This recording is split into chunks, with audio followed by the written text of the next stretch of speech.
Kidmissing TV. I'm your host, Angelina Wilson. This is our second Doe Friday. This case actually is from the 70s. This is the Guadalupe Jane Doe. It is believed she's a victim of the serial killer duo of Ronald Lamphere and Diana Geisinger. Diana testified against him to save her own skin, and he's on death row. She said we threw away her birth certificate. It was on her. On July 11th, 1978, her body was found by a foreman of the New Mexico Highway Department of Transportation, who was working along Highway 219 at the junction of I-40 and U.S. Highway 84. If you're not from the United States, a highway junction is where highways meet each other. And July 11th, 1978 would have been my Uncle David's, let's see,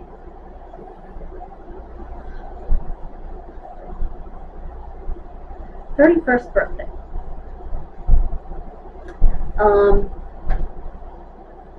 In a remote area of Guadalupe County, New Mexico, 28 miles west of the city of Santa Rosa. They did perform an autopsy. She died between a few hours and a couple of days prior from two .22 caliber gunshot wounds to the back of her head. She was between the ages of 17 and 25. She was 5 feet 8 and 145 pounds. 5 feet 8 is pretty darn tall for a lady. She had blue eyes and her hair was strawberry blonde. She had had dental care within the last year of her life. In total, she had 4 fillings, and she only had 1 wisdom tooth. Why didn't they remove them all? I wondered that the first time I read the case.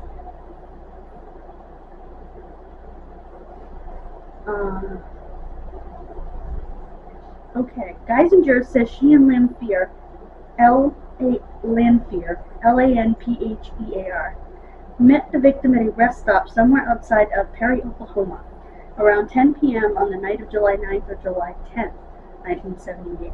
The victim stated she was 17 years old and was hitchhiking to California to see her mother.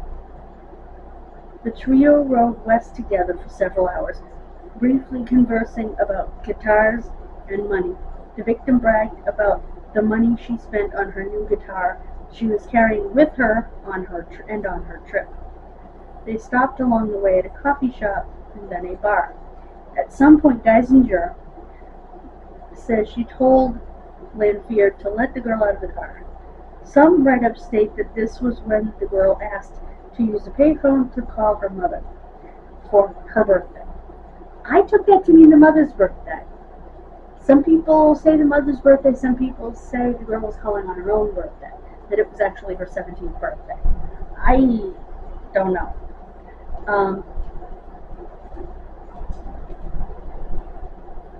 Other write-ups also take this as meaning that July 11th was the victim's birthday.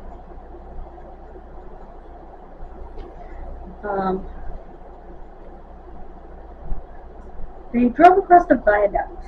It's like a drainage off the highway, and Geisinger states that she knew at that point that Lamphere was going to murder the girl, though they hadn't discussed it previously. Lamphere got out, opened the passenger door, and asked Geisinger if she wanted out. She said yes, and said she was sitting in the middle, and Jane Doe was in the passenger seat. Jane Doe got out of the vehicle first. He then shot her in the back of the head.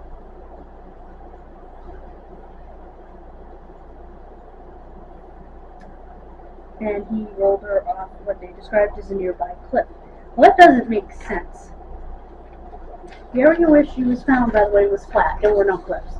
So this had to be a different victim. Or maybe just rolled down the embankment. Why would you call that a cliff, though?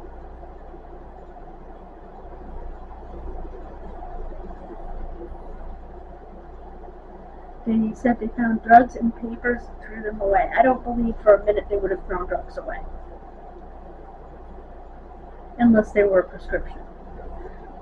It's also unclear what the papers were, although a lot of people are saying she was traveling with a birth certificate. And that was one of the trashed items. He kept her guitar, which they later sold, and a coin purse containing $1.50. Oy.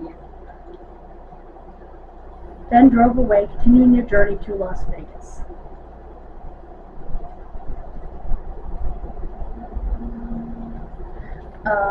Okay, her identifiers. We already went through her height and weight. She had pierced ears 3 times on the left and twice on the right. May have been born around July 11th, or had a mother who was born around July 11th. These are the rule-outs. Lori Amico, Angela Ramsey, Nancy Tharp, Benita Chamberlain, Connie Menchaca.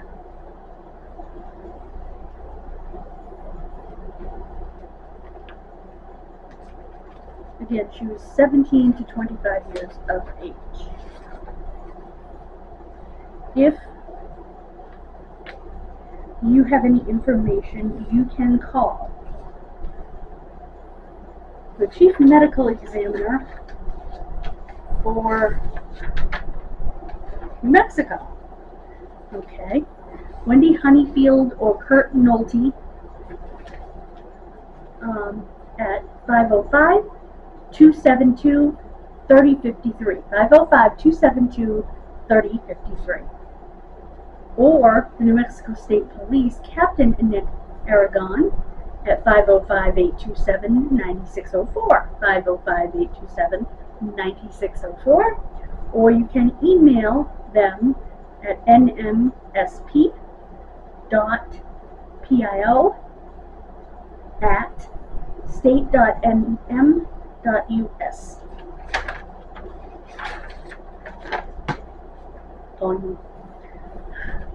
Thank you so much for joining me.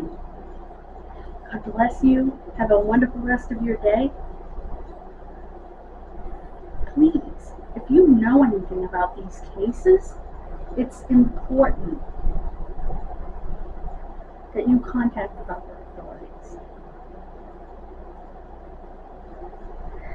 I'm surprised the mother never reported her missing when she didn't show up. Who knows? Maybe she did and they just didn't connect the reports. That happens a lot. So I will see you next time. God bless you and thank you. Mwah.